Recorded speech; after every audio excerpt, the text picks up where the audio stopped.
Tell me about the early Came to Believe retreats and how you came to be involved in. The first Came to Believe retreat that I went to, I was invited personally to come by Grace and Clarence. It was down at Camp Florida. It wasn't where we have them today, there in Leesburg. And Camp Florida was a pretty rough place. It was like old Army barracks, and if the fella any place in there snored, well, it kept everybody awake. And the showers were concrete floors with heads coming out of the walls all around, and it was, you know, kind of like the old locker room thing. But it was a good retreat. They had great speakers, but the retreat was small. I don't think we had probably 35 people the first one I went to. Then the next year, we moved up to Leesburg. Now that was such an improvement in accommodations, food, the whole thing, that then the retreats began to grow. I haven't missed a retreat here in Florida, save one, when I had to go to a business conference and I couldn't make it. But usually I have been available for every retreat since. Were the early retreats still very much focused on these are people clients wanted to take through the steps, and so this is a gathering way to do it? No. The retreats were primarily this. We had speakers. Okay. Good speakers. Clarence always had great speakers. And the new people at the retreat, if Clarence or Grace felt so inclined, would pair them up with someone of the older people who Clarence had already taken through the steps to have that step experience in a one-on-one or a two-on-one setting. I didn't go through my steps at retreat, however. I went through my steps with Clarence in his living room. The first time I took someone through the steps at retreat was at Leesburg, and Grace had called me and said, "Two guys want you to take them." And I did. Now, subsequently, I might have taken another half a dozen people through their steps that way, one-on-one or two-on-one, until after Clarence passed away. And that's when we began doing it in a group fashion, a group setting. I think Steve was the first one to do that, and I think he did it in Wisconsin. And what prompted doing that? First of all, the precedent had been set so many years ago in Cleveland, because that's what Clarence did there. You know the story about him taking the old theater and using that space to take people through their steps. So we knew that it worked. We knew that that setting was fine. That was the idea we had. Make it part of a retreat, make it a retreat function, rather than just individuals here and there. And it's worked very well. I think this is the most important part of the retreat, of the steps. That's where people get well. Well, would you tell the story, though, about the theater in Cleveland so that we have it? Sure. What had happened, and I kind of have to back into this, Clarence lived in Cleveland. They were going to Akron to meetings at the Oxford group in Akron. As it turned out, some of the early birds that Clarence was carrying down from Cleveland to Akron were Roman Catholic. The church frowned on them going to the Oxford group, violated Roman Catholic tenets. Obvious one was open confession. So the Catholic guys weren't going to be able to come back to Oxford group, or they would be excommunicated. Well, that prompted Clarence to have his own meeting in Cleveland, and he called that meeting Alcoholics Anonymous, after the name in the big book. That was the first meeting apart from the Oxford group they had.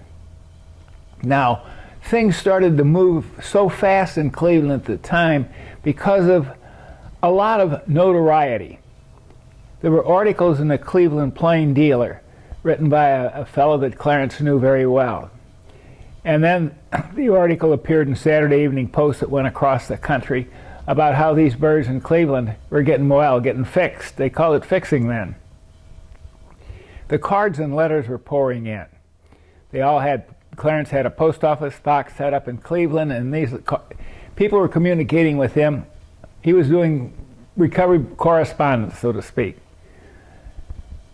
Cleveland was growing so fast that they couldn't handle the influx of new people one-on-one. Clarence got a card in the mail from a fellow that lived behind his father's funeral home. And in the upper floor of this building, he'd converted it into a theater. He had theater seats bolted to the floor. Clarence looked at this fella and took one look at it and said, "Wow, we're going to fill these seats every night." Well, that's just what that guy wanted to do. He was in the amateur theatrical business, and he thought that was a great idea. Clarence made him the first captain in AA, Walter. So Walter became the first captain in AA. And they filled the seats every night. Clarence said that place, he said it was just unreal. And they would go through their steps in a group setting. And it worked. It worked so well, in fact, that him being a very good record keeper, Clarence was a detailed guy. The success rate back then was 93%. Unheard of. Well, with that success rate, and that method of taking people through the steps, we felt we were on a pretty good foundation to do the same thing at retreats. And I think it's been great. I'm so glad we do that now. But that was a precedent for us to take people through the steps at retreat. Was Clarence had already done it so many years ago, and it worked. So did early sponsorship grow out of some of these struggles with how do we get people through? We're getting more people that come in. And how did that look back then? Sponsorship back then was different than it is today.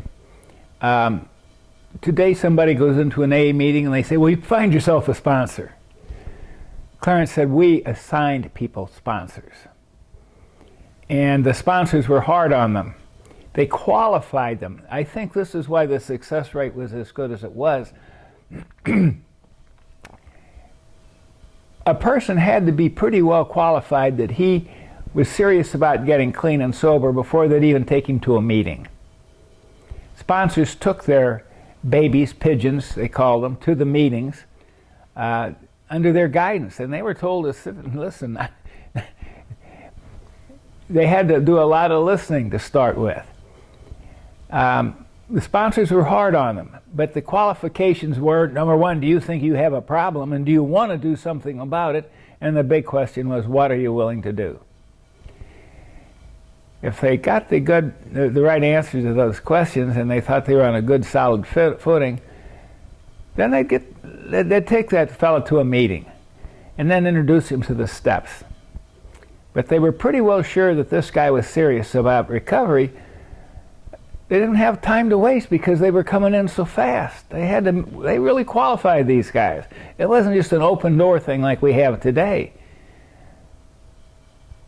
I think that's one of the reasons why it was so successful. Now, do you think that as far as the Came to Believe retreats early on, when you guys got really involved, were you qualifying people in a similar manner that were coming to the retreats? I would qualify anyone who I took through the steps. I asked them the same 3 questions Clarence asked me. We didn't qualify them to come to the retreat, however. They came to the retreat and they showed up to take their steps. The first thing I would do is say, now I'm going to ask you some questions. I need to know whether you belong here or not. And I still do that today. It's just makes them sit and think, oh, I'm willing to do anything?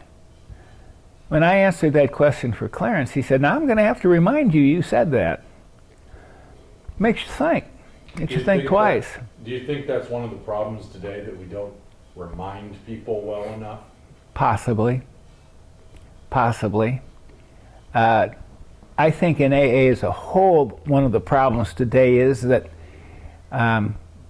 they tell, a fella comes to a meeting and says, well, get yourself a sponsor. Oh, I'll quote Clarence on that subject. He said, "Who's that bird going to pick out? Somebody just as sick as he is. He's not going to pick out somebody who's going to be hard on him." And that's the fact. This is why we were... I asked Steve Foreman to be my sponsor, and he assigned me to Clarence, is really what happened. And I was fortunate, but I didn't go looking for Clarence. Steve sent me to Clarence. That was the greatest thing that could have happened to me. But his advice was stick with the winners, and Clarence was a winner, no question. I think today that one of the problems is that the whole program has become so loose, so relaxed, so open and new age that people are offended if someone said, "Oh, that's going to be your sponsor." Find yourself a sponsor. And I think that sponsorship today has become a little bit relaxed too. So back to the early retreats and what they were like. Tell me more about those first few retreats and how it really kind of got momentum. I think it started with the quality of the Saturday night speaker. Clarence always spoke on Friday night. Now, his messages weren't the same because he had such a vast experience to draw from. He could talk about the steps, he could talk about history, he could talk about his program, how he came in, his relationship with Dr. Bob. He had lots of different messages that he could deliver on Friday night, but Saturday night was a key spot. And it was reserved for somebody that if you put their name on a flyer, folks might recognize it and come to the retreat just to hear him. Hal Hill was an example. Hal Hill spoke a lot of Saturday nights at the early retreats. And Hal Hill was an author. He'd been published. He'd written a lot of books. People knew who Hal Hill was. He had a presence in the recovery community, particularly in Alcoholics Anonymous. He traveled quite a bit and made lots of meetings, different places. People would come to hear Hal. Now back then, if we had 50, 60 people at a retreat, we were doing pretty good. That was twice as many, as we had at Camp Florida. But the largest retreat that I have ever been to was one that I was shepherd. We had 150. And I'll tell you, that was really... I couldn't even tell you who the speakers were we had at that retreat. I have a feeling that one was Bill Irwin. But we had speakers that were a draw. People would come to hear him. Bill Irwin is a fellow that wrote the book called Blind Courage, who walked the Appalachian Trail with a guide dog. Neat guy. He's one of us. So having good quality speakers was something we really tried to seek out early on. It seems like that's a real challenge today. It is and it isn't. There's some speakers on the tour, if you want to call it that we wouldn't have. We wouldn't want them on our platform because we know what their message is. Yet they're ear ticklers, and they draw because people are amused, they're entertained by that message. But it's not the message that we feel is the real key to recovery. And that's just the way we feel about it. We wouldn't have those birds. So the retreats early on were built around the speaker then? Pretty much, yes. And it seems like today it's built more around the steps and taking the newcomer through the steps. Right. How did that transition happen? Well, the retreats were always focused on the newcomer. We were very newcomer conscious. And again, I mentioned that we would be assigned newcomers to take through the steps individually. The time, the program was different. We'd have a Saturday morning speaker but then there'd be free time Saturday afternoon. Nothing was scheduled. Well, that's when we would take people through the steps individually, you see. I might take a couple of guys over here or there, wherever, and we'd take them through their steps. The steps were being accomplished, but wasn't in that group setting. Now that was important because the newcomer was the key and still is the key. That's why we want the newcomer to have that experience. I think the way it came to believe is evolved is I think this is a much better setup than it was back then. I miss some of the, but you know, there aren't Hal Hills everywhere anymore, and there aren't Clarences anymore. And Ed Andy came down and from Chicago and spoke one time, and he was just a few months behind Clarence in length of sobriety. One of the original 40. Ed was an interesting guy. He was a consultant for a movie, Days of Wine and Roses.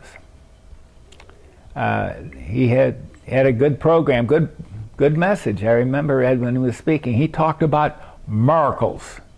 He said, "We're all miracles."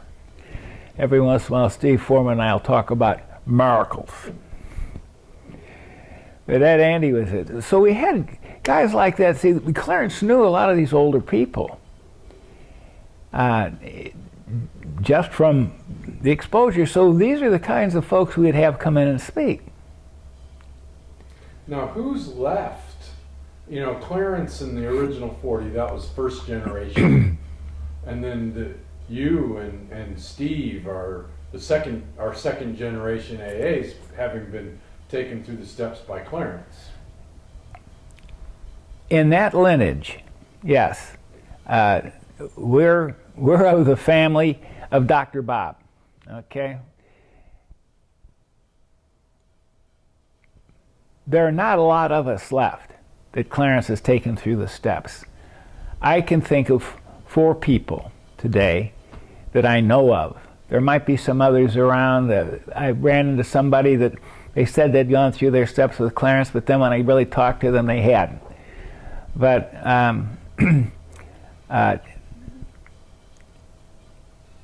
we're getting old. The numbers are getting short. So but who are those 4? Steve and Kathy Walker and a gal, she went to the first retreat with me at Camp Florida.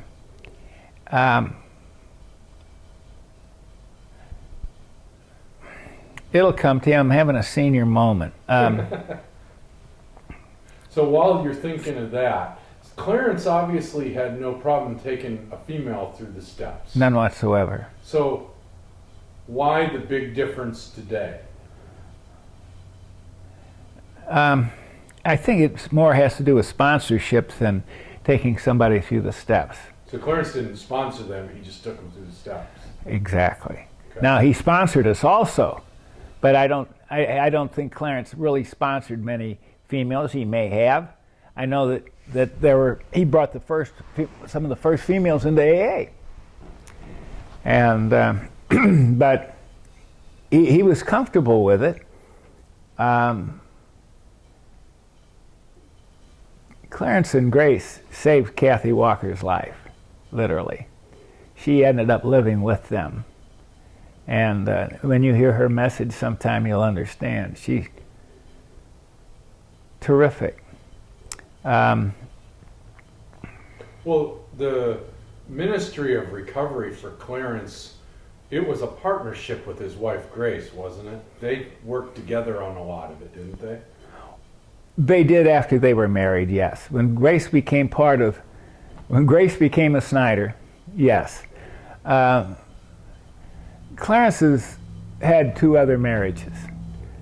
Dorothy, that you read about and you know about, that's his first wife, is the one that he talks about most often. But there was a wife in between that you don't hear much about.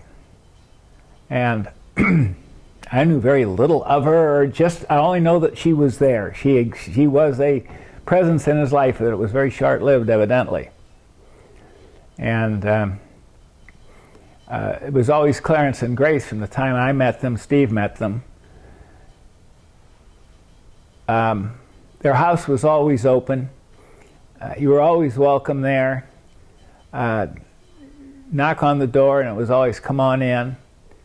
Sit down. Very, very open and friendly atmosphere, and quite often they had people living with them, staying with them, that needed recovery. Kathy Walker was one of those people. I've known several others that have lived with Clarence and Grace during this time. They all did well. When I came into the program with Clarence and Steve and Dick Stoltz and John Slater, and there was a group of us. We'd get together and have lunch, but we were all Clarence kids. There were quite a few of us then. And they weren't just here in Florida. Because he'd started the retreats in Wisconsin. So Dale was one of Clarence's group. They were all around different places, and because Clarence had that kind of an effect, but there aren't many of us left anymore. That's the problem. Now, early on, was there exposure to any of the original members other than Clarence? Did he have ongoing relationships with any of them that you were exposed to? Or Only at Andy. Okay. Clarence was the only one left alive, you see. He outlived those first 40 guys, except for Ed, and he outlived him eventually, but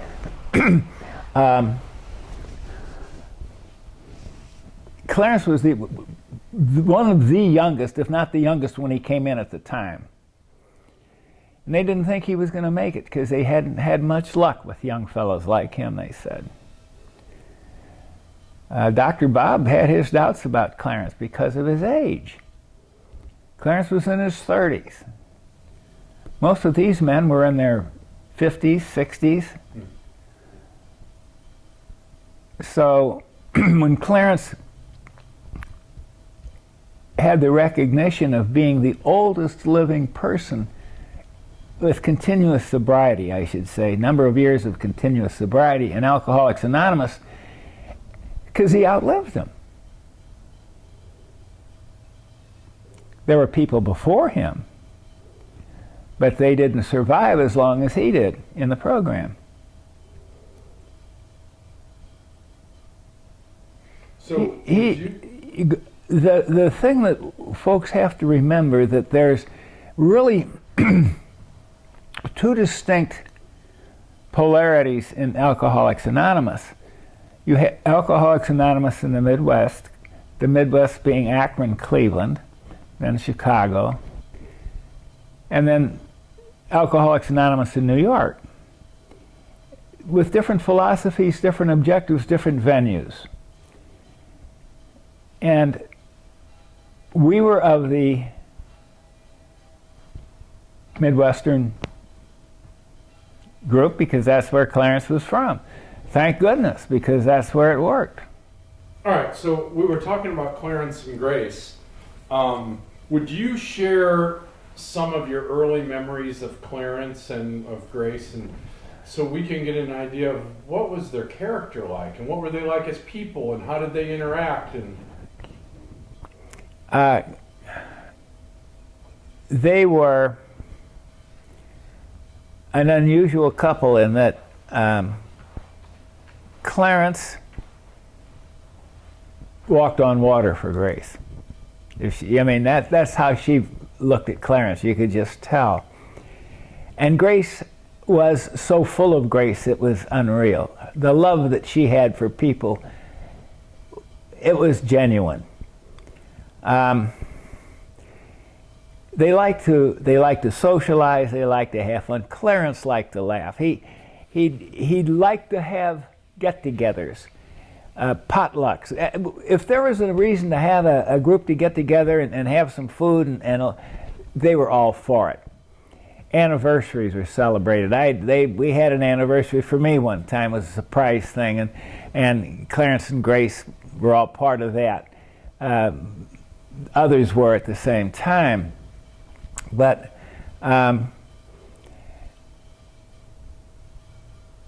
if I really was having a problem with the program, something serious that I needed to talk about, I'd go to Clarence. But if I wanted strokes and I needed somebody to make me feel good, I went to Grace. It's just the way they were.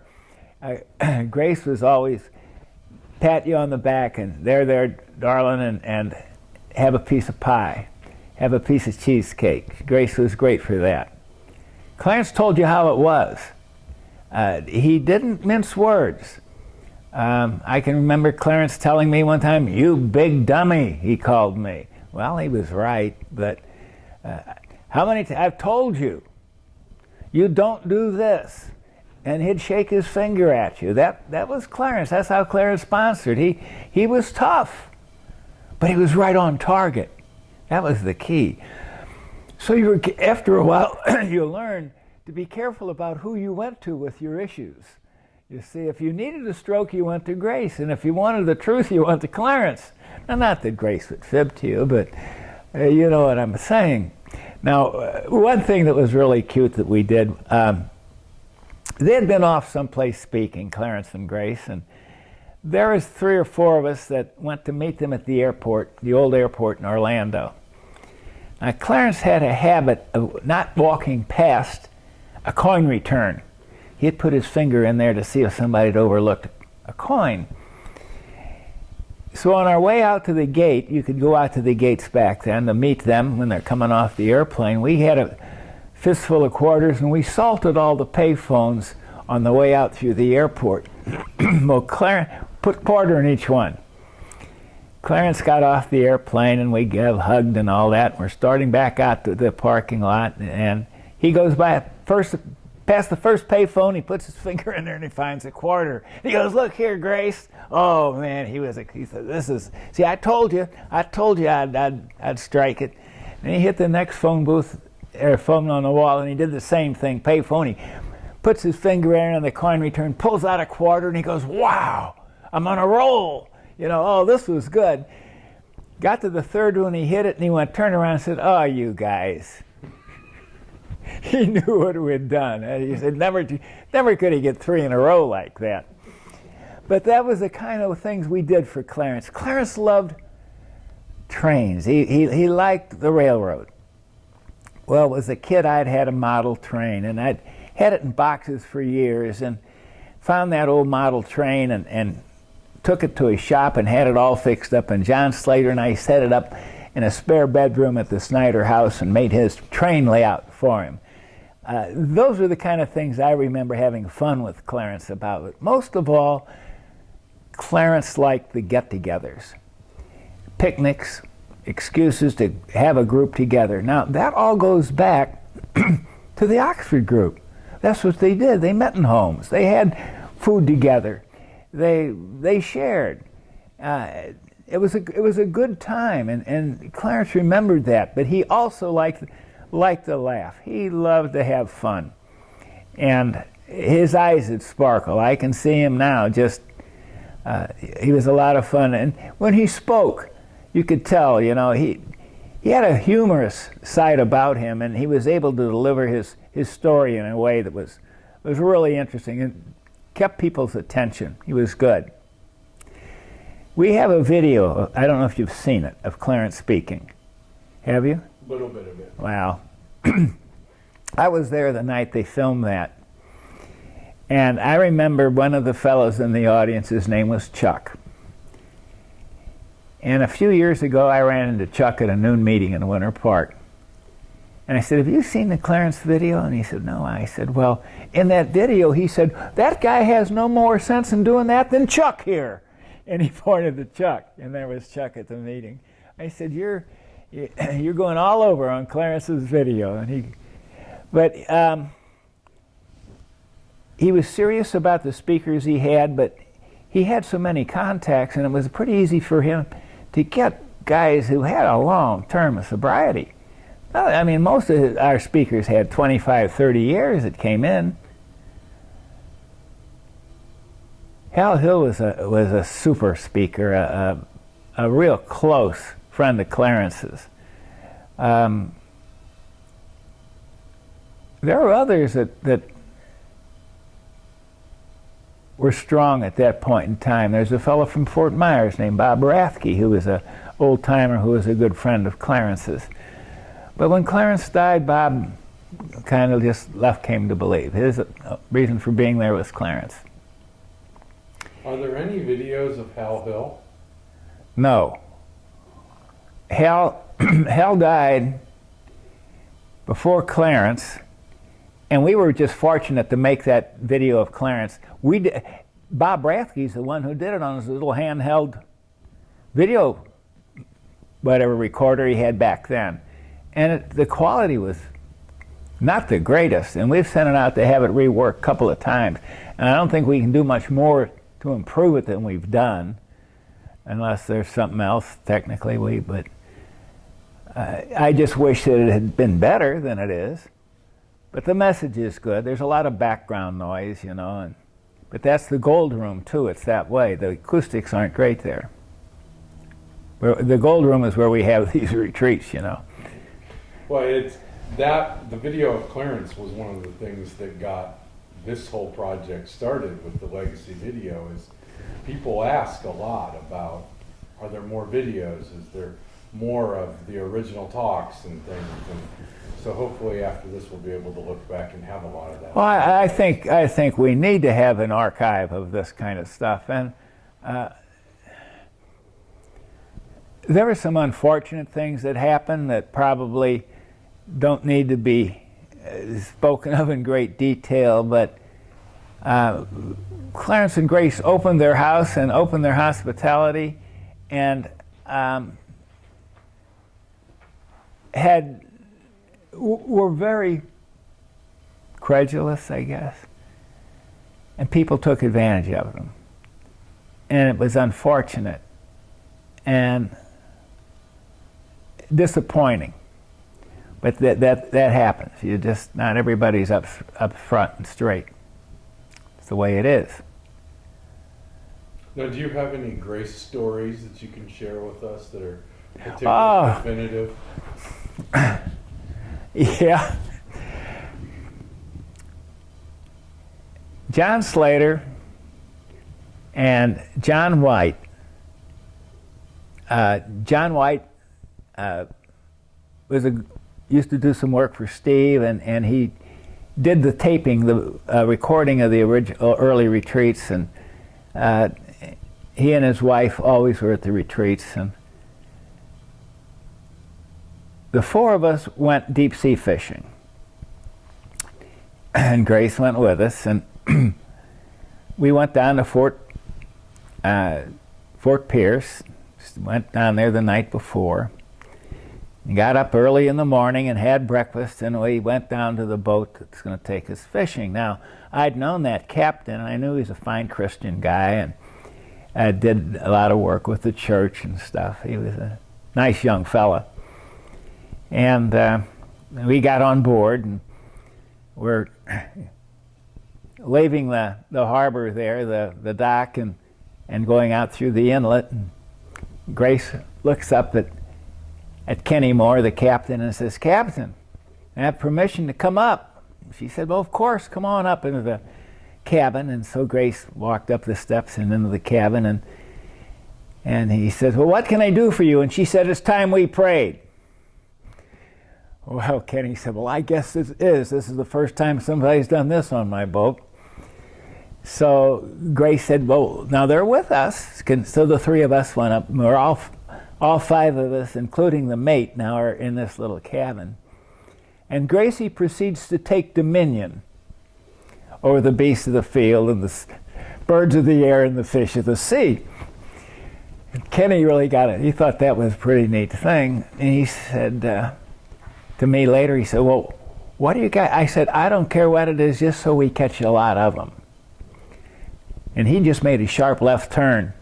And kingfish were just off of the beach at Vero. And we got into the kingfish and we caught a boatload. I mean, some of the biggest kings you've ever seen. And Grace was cranking until her arms got tired. It was, I mean, she did take dominion, I'll tell you what. We really loaded the boat. That was probably on a Thursday or Friday, because on Saturday we had a cookout. We fixed smoked kings on the grill.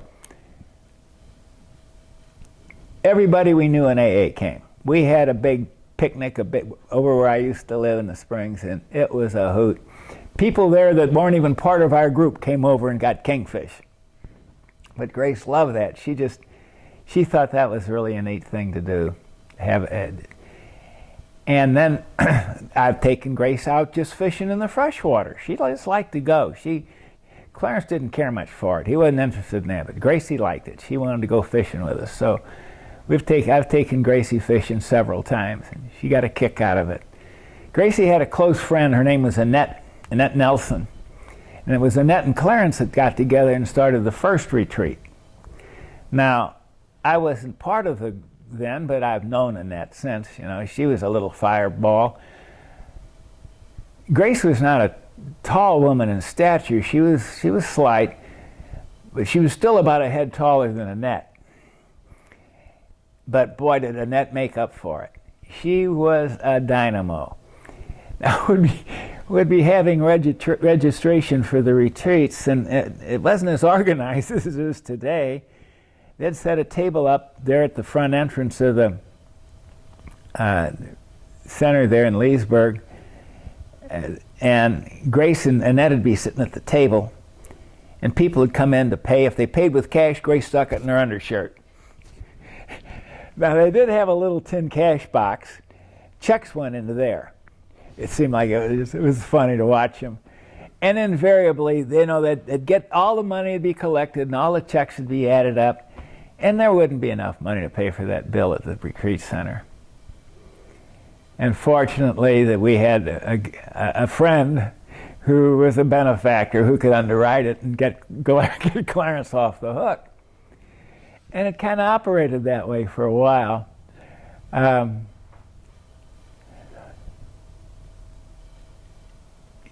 Clarence had suggested, that BJ and I get married, and when we did, the first thing we did was go over to see Clarence in the hospital and tell him about it. And he gave us a blessing and what have you, and he never made it out of the hospital. Grace moved to Jacksonville. So Steve had already approached me about taking over the retreats. I said, I'll take one, you take one. I don't want to do them both, Steve. He said, okay, we'll split them.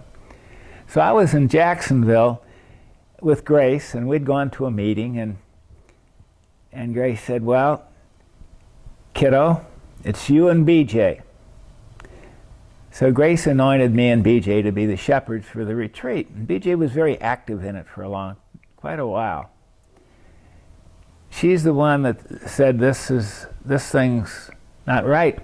These have to be able to carry themselves financially. Of course, BJ, she's a bean counter, and she did a good job of organizing and getting everything set up, and then eventually turned that all over to Suzanne and Kim, and became less involved in registration. Is Annette Nelson still alive? No, Annette died sometime later. We used to go over to Annette's. Annette had a place over on the river.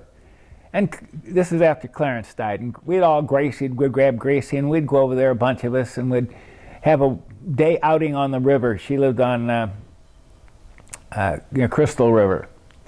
And it was really a lot of fun. We'd have a good time. There was a rope in a tree. Single rope came down, the tree was out over the water.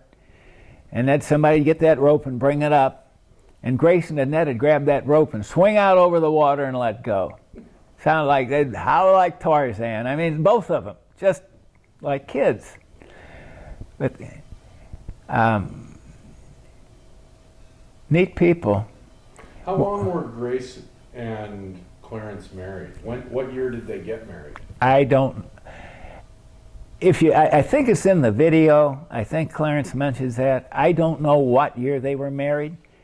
They lived, obviously lived in Castleberry when I met them, and I spent a lot of a lot of time at their house. Their house was always open. It was a hard time when Clarence died. Lots of things were uncertain. But Clarence had already anointed Steve to take over the retreats, which couldn't have done a better job. He did just the right thing. And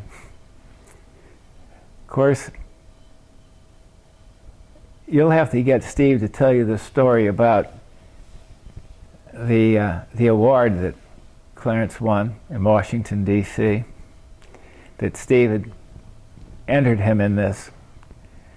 And he wins the Jefferson Award. So four of them go to Washington. Jay, Grace, and Clarence, and Steve and Sue. And that wasn't well received when Clarence got back to Orlando. Anonymity at the level of press and what have you. But Clarence was never one for anonymity. I can't stress that enough. He said, I don't care who knows that I'm an Alcoholics Anonymous. My name's Clarence Snyder, and I'm proud to be one. He said, not everybody can be an alcoholic, no matter how much you drink. This is a club reserved for a select few. And what I'm doing, these are Clarence quotes, okay? I can hear him saying, these steps are like a medicine capsule with 12 ingredients. When you want to get better, you take them, and until you do, you don't. Now listen to that. That's the fact. You only take these first 9 steps one time, and you'll live 10, 11, and 12 the rest of your life. I just, they resound in my ears. I can still hear him, I don't care who knows that I'm an alcoholic. Let me tell you about this anonymity thing. I can't tell somebody that I saw you at a meeting and use your last name. I protect but if you tell me I can, I will.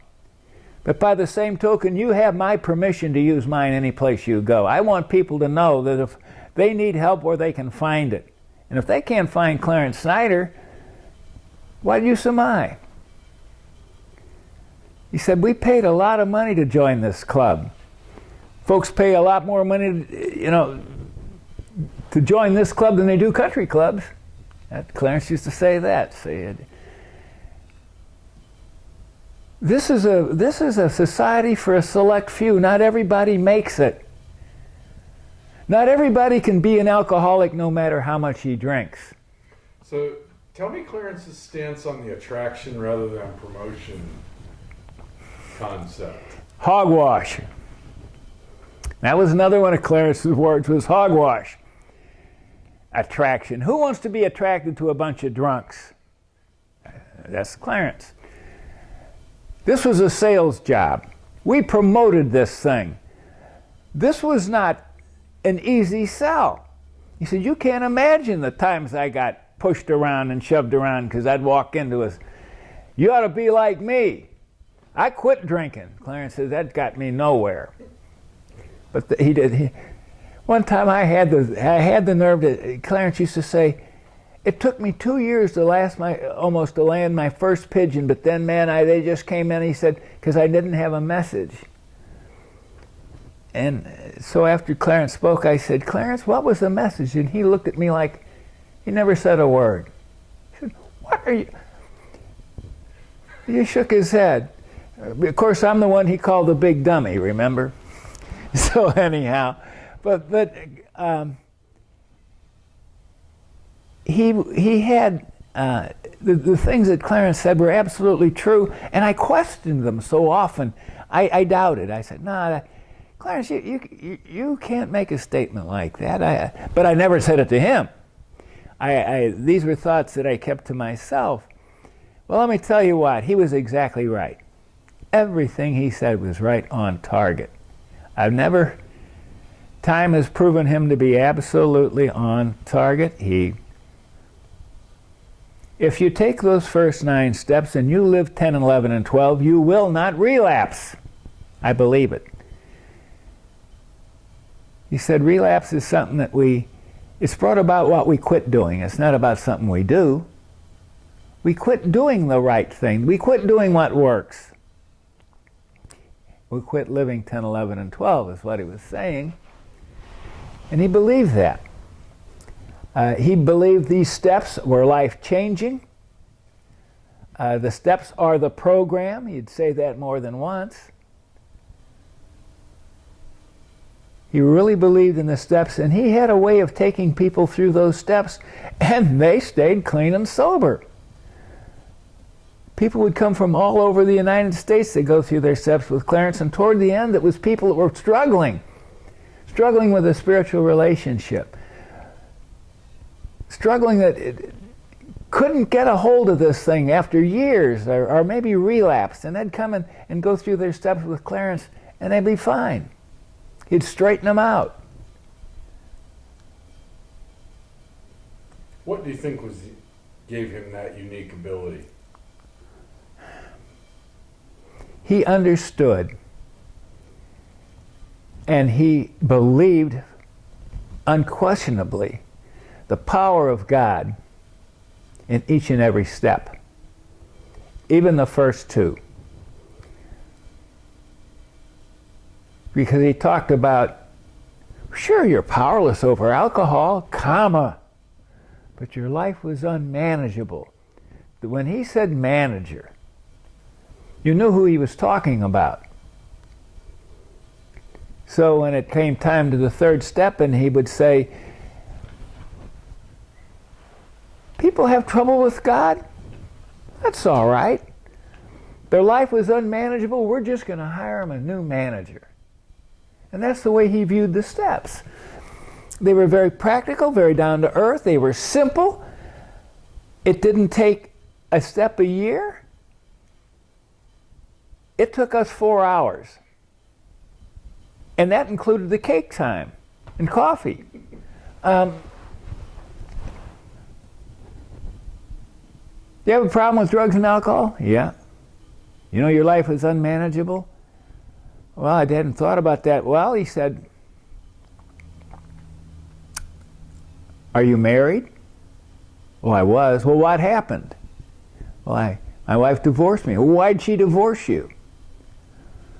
Oh, do you have your kids? No, the house is gone. Mm-hmm. Do you ever get fired? Yeah. Does it sound like your life was very manageable? I said, well, did you put it that way, Clarence? I don't think so. You're right. I see it now. Well, do you believe that whatever it was that changed my life could change yours? Now that's how he talked about the 2nd step to me. He said, he didn't read, did you come to believe that a power greater than yourself could restore you to sanity? No, he said, do you believe that whatever power it was that changed me could change you? I said, well, certainly, Clarence, if it worked for you, it could work for me. He says, now we're going to tell you what that power is. And that's how he did it with me. Now, I don't know that he did that with everybody, with Steve or others, and I've heard him read the steps and quote the steps verbatim the way they're written, but when we went through them, we didn't spend a lot of time on step 1. Obviously, I was powerless over alcohol. I wouldn't have been there. Sure, my life, it was unmanageable when he got finished with that. And then he said, do you believe that whatever worked for me would work for you? Wow, that gave me something called hope.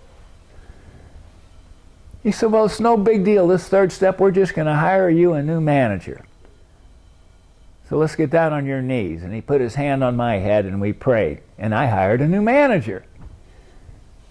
He said, now we're going to go through this. I have my list out here. It's kind of turned yellow now, and on the side of it are these defects of character with check marks. All of them but one. He said, he handed me the list, and we talked about what each meant, each of the defects, but he said, now I want you to take that list home and ask this new manager of yours to shine his light on this list and tell you whether or not you have this defect of character, and then come back and see me tomorrow. So that's what I did. Came back the next day, says, you got your list? I said, I sure do. He said, all right. He said,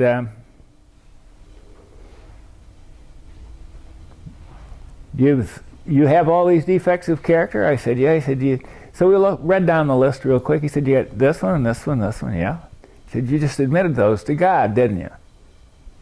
Oh, we prayed, by the way. Every time we got together, before we did anything else, we prayed, because Clarence insisted that where two or more come together, God's in the presence, and so there he was. And he said, now you just admitted these and God heard you. You told God that you know what's on that list that you have. I said, yeah. He said, would you like for God to, are you willing for him to remove them? I said, yeah. Well, he said, all right. Do you believe he can? I said, I think, yes, I do. He said, good, break down on your knees. And we did a seventh-step prayer. Put his hand on my head again. He said, now I want you to make a list of these people you need to make amends to. And I want you to bring it back to me and not do a thing until you just make the list, and we'll discuss it. We'll have a plan of attack for everybody on the list. And I did that. And he had some suggestions. And I followed them. And he said, you never have to go back and visit these 9 again. You just live 10, 11, and 12.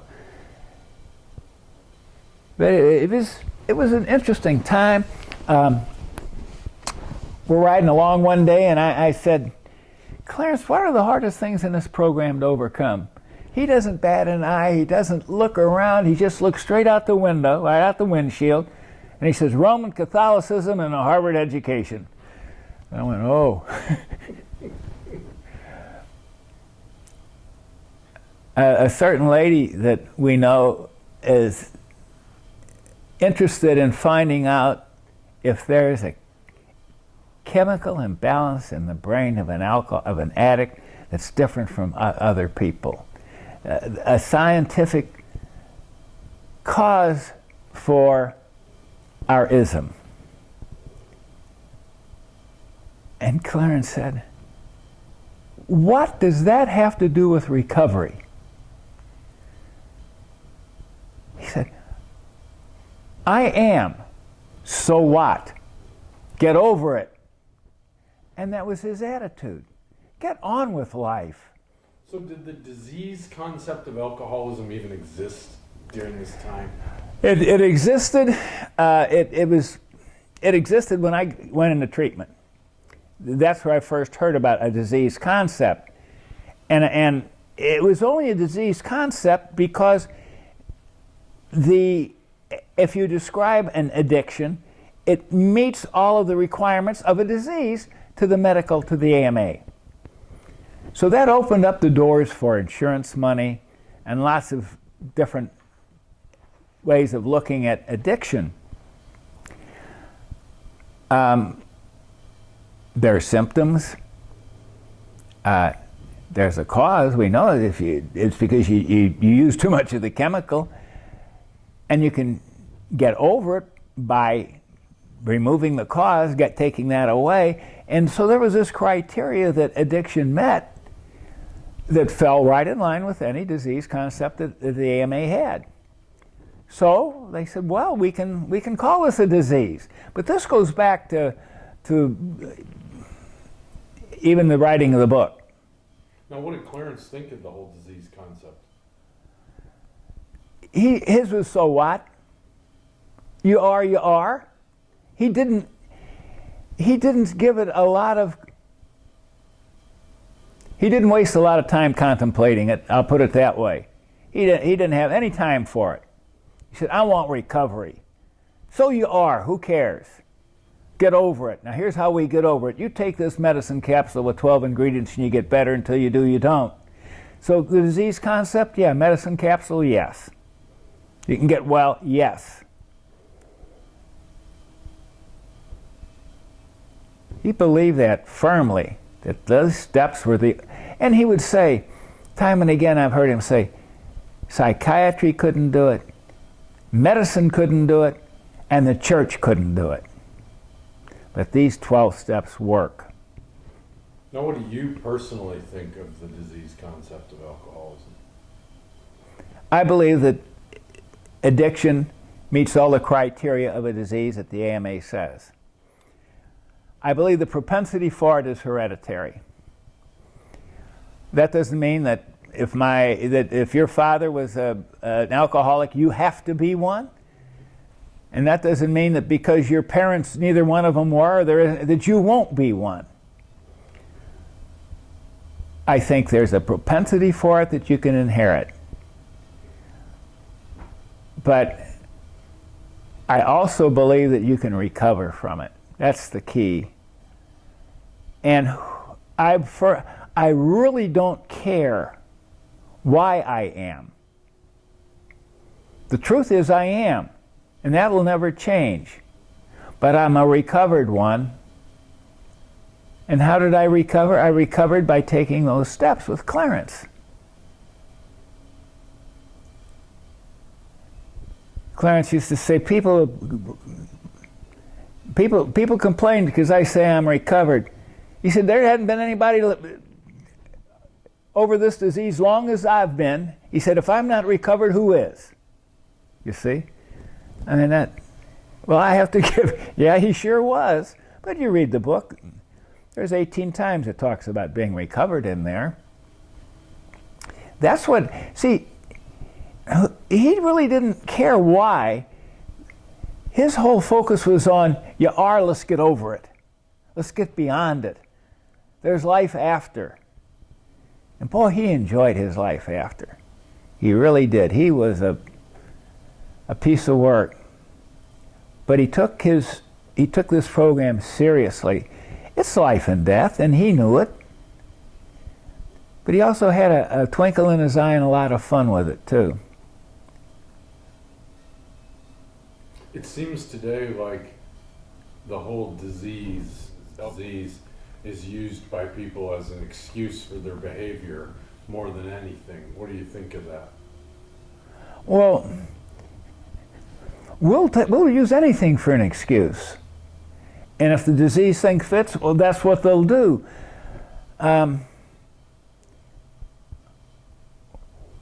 I used to drink because it was raining and I was having a bad day and it was cloudy, and so I drank. And then the sun came out and I celebrated. You see, we have to have an excuse is where I'm going. We have to have something to tie this to. And if I can say, well, I have a disease, that maybe makes it doesn't look like I'm less than. Now, I believe we are sick people who need to get well. I don't think there's anybody sicker than an addict. But I don't think that I caught this disease from somebody sitting next to me in a saloon, and he breathed on me. You see, but I think it's just as much as an illness as diabetes is. Diabetics some of them take insulin, some don't have to. They watch their diet. Well, I watch my diet. I don't put any alcohol in me anymore. You see, so from a disease concept, yeah, that all fits. And I think Clarence embraced that to a degree, but the thing is that the cause was of no consequence to him. We don't care about, let's get the solutions. That's what this is about. It's getting beyond it. You can spend the rest of your life searching out this cause and never get sober. That was his thinking. See, that's why he talked about the Harvard education. If you've got to have a reason for all of this, you're going to exhaust all of your energy and everything that's been written and not come up with an answer. 1 Peter 4:1. And he talks about drunkenness and carousing and the things that we did, and he blames it on the Gentiles, by the way. He lays it off, you see. And he said, and your friends will malign you when you don't join them anymore. Well, I mean, he just wrote our story. Yet you talk to some guy who comes into this thing brand new, and they're terminally unique. Nobody's ever had this before. If you had my problems, you'd use too. And I share that with them and say, when do you think that was written? How many years ago? How many thousands of years ago was that penned? This isn't something new we got. So can you explain what it means to be recovered as opposed to, in recovery, and why do you think the big book utilized that language? And yeah, explain recovered to me.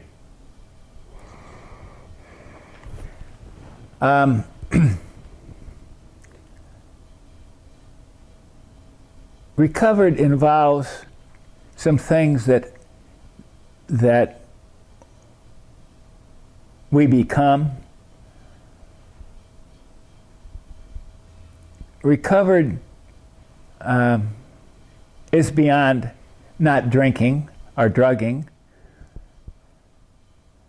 Recovered is a whole change in who we are, in our opinions of ourselves.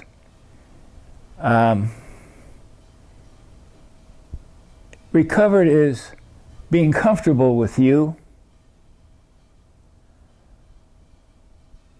It involves things like doing the next right thing, having had a spiritual awakening,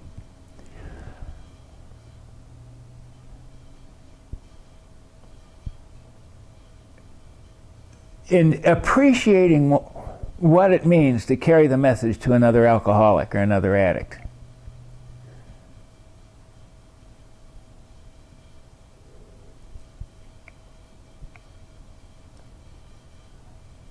I got down on my knees in a recovery center and I said a 3-word prayer because I had a problem going on over here in Orlando and I was off and I couldn't get back to address the problem. It's going to cost me some money. Couldn't defend myself. God help me. And from that moment on, I've never once had a compulsion to take a drink. I was delivered. I'd stand in front of the mirror and say, you did it yesterday, you'll not do it today, and by noon it was off to the races. I could not stop. But like snapping your fingers, the compulsion to drink was removed from me. God delivered me from that. But he left me with the person I drank at. Now that's what recovery is about. It's not that being that old person anymore. It's being the new creation.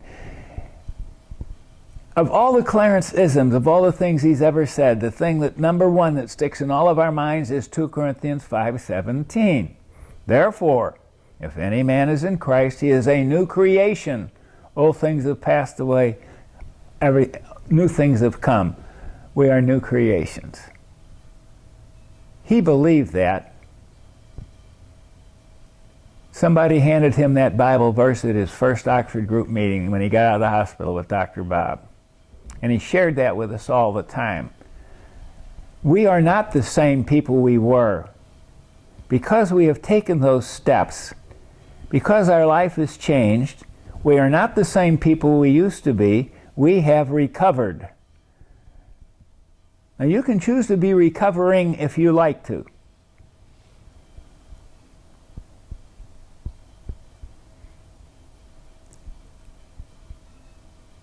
I have a paper now. I have to dig it out because I spent a lot of time writing it about recovery, what recovered is. It involves all of those little points, but they all describe it, a part of it. So is recovered then similar to sanctification in Christian terminology, a process of maturity, or is it a destination that's a one-time event? It's a process. You get there. Being delivered from my compulsion to drink was a one-time event. But it didn't change me any. I was still that same person that I drank at. Now, I had to learn that I was okay. And that was a process. That took time. That's what these steps do for us. The book says drinking was but a symptom. Our addiction is, the chemicals we use is just a symptom of something inside us that's not wired right. We're looking for the wrong answer. I often say, I drank at my unmanageability. Well, what does that mean? Well, I didn't like who I was. Living with me wasn't very manageable. And drugs and alcohol worked real good.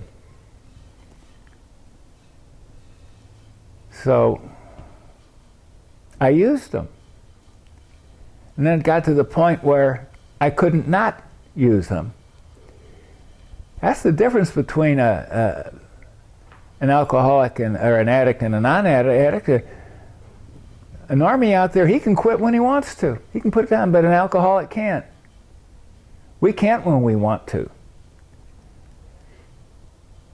So to be recovered, that's gone. That not only is that desire to use chemicals been removed from me, I was delivered from that, but that person I drank at's gone. He's not around anymore.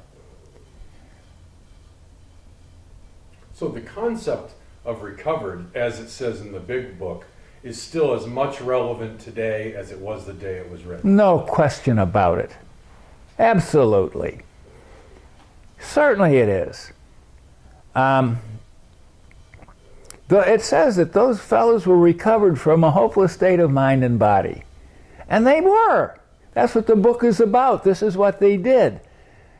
And it's available to anyone who's willing to do what's necessary to have that life-changing experience. Now, having had a spiritual awakening as a result of the steps is an awakening. But if you don't go on to another awakening, and another awakening, and another awakening, you have a very shallow church word sanctification. I see things differently now. That's the easiest way to explain that spiritual awakening. But I see things differently every day if I'm growing. It sounds like given what you've explained about recovered and the view on that a lot of the pushback today really is a product of condemnation before exploration. Oh, yeah. Or lack of information around it, that the concept is still wonderfully viable. Oh, nothing has changed. What worked for these birds hasn't changed. See, this is the key. If the success rate was 93% because they were doing something right, well, if we do the same thing, shouldn't we kind of expect something similar?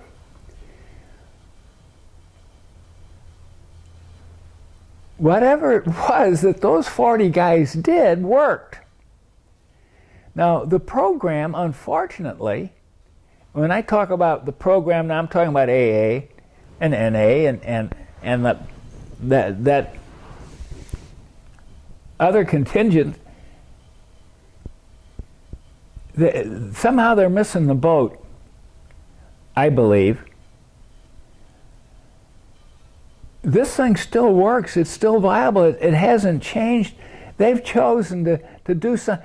AA's changed, or the people have changed, and they haven't gotten any smarter. That's the problem. If we do what they did, we should expect the same result. It's that simple.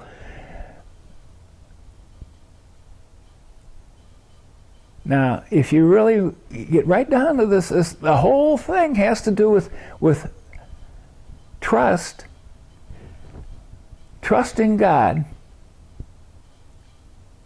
to the point that no matter what, you know He has your best interest at heart. So you're willing to surrender your last whatever that you're holding on to. Okay, so you've got one of the things that was written up there about what recovered is, correct? Yeah, I did this for one of our classes over here, and it just, because, and the challenge we get all the time when people talk about, well, what do you mean you're recovered? And I start off just with a little statement that says, recovered has nothing to do with clean time. Recovered is not simply saying I'm recovered. It's giving our recovery away, taking action. I am responsible means we must do something. It's taking the action to meet our responsibility. Recovered is surrendering our own ideas, understanding the old way of thinking, and living in a total freedom of self according to God's design, free from all addictions and isms. Recovered is trusting that we are God's creation, designed by Him, and that He has a plan for each of us, and it's absolutely perfect. Recovery is when we let go and let God, when we give up trying to be the person we think we should be, and start living as the person God designed us to be. He has a blueprint, design, and a plan for each of us. Recovery is when we no longer say we have any say in life today, in the struggles today, and we give Him full reign, letting God be God. Recovery is knowing that He has the answer before we are even aware of the problem.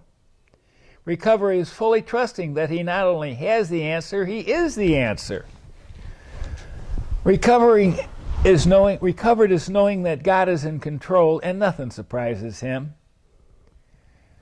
Recovered is confident that God's love is beyond all imagination, and there's nothing that we could possibly do to earn it. Yet He considers us absolutely worthy. Recovered is when we're pronounced dead and reborn in His likeness, the person He intends us to be. Recovery is understanding that each of us is unique, different by His design, and set aside for His special calling. Recovered is absolute assuredness that our life is according to His game plan, knowing that we are no more our own, and without any reservation, totally His creation forever. Recovered is having the courage to ask that He pull us through a knothole, shaped like Jesus. That His molding and shaping is a process. That's His job, not mine. I just need to be willing.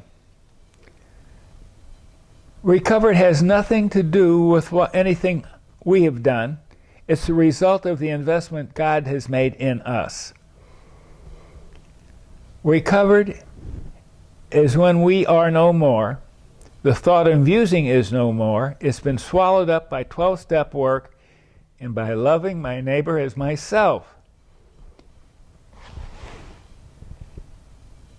Recovery involves learning about God. Recovered is to know Him and have a relationship with Him. And we become King's kids. Now that's what, to me, recovered is about. Recovery is the process. Recovered is putting it into work, putting it into action, applying the book of James to it. That's recovered. So that's a great segue right there. I want to get a little bit briefly on, you said earlier, if we do what the early members of AA did, we should reasonably expect to get similar results. Exactly. And it seems very much to me, in hearing you read about recovered and describe this process and what came to believe is today, it's very much doing what the early Christians did, and we should reasonably expect to get similar results. It's exactly what it's about. It's exactly what the Oxford group set out to become. First century Christianity. Okay? That's where these birds got clean and sober. It wasn't at an AA meeting. It was in first century Christianity. our best effort to reproduce it where they were at that point in time. And they got recovered. So it's important, isn't it, that we recognize and acknowledge that Came to Believe is far more than just another program for recovery. Oh, far beyond. Came to Believe is a fundamental. It's true. It has a foundation that can't be shaken because all the principles behind it are valid.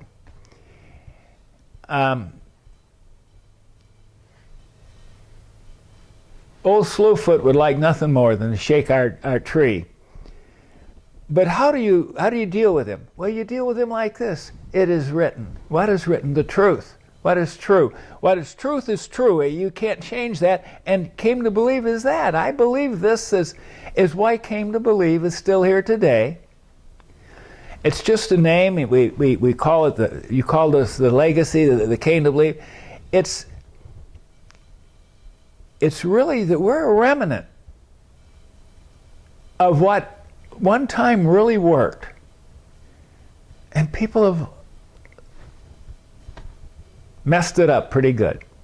Of what once really worked in recovery and what once really worked in Christianity. It's a remnant far more than just recovery, and there's a legacy there for everyone, isn't there? Oh yes, this is what I've just said here. If is knowing that God is in control and nothing surprises Him. Yeah. You see, there's nothing in all of these bullets that this is all Christian concept. That's all this is. That's what recovered is. Now, well, I don't drink anymore. You don't smile anymore either. Maybe you never did. I don't know. But I think God has a sense of humor, and I choose. At least mine does. It would be kind of funny to think that God entrusted the future of the Christian faith to a bunch of drug addicts and alcoholics, wouldn't it? Well, what were those fishermen? Yeah. When you get down to it, who did he hang around with? Tax collectors and prostitutes and fishermen, right? I imagine some of them imbibed even. There's a pretty dramatic precedence for that, isn't there? Yeah, especially, yeah.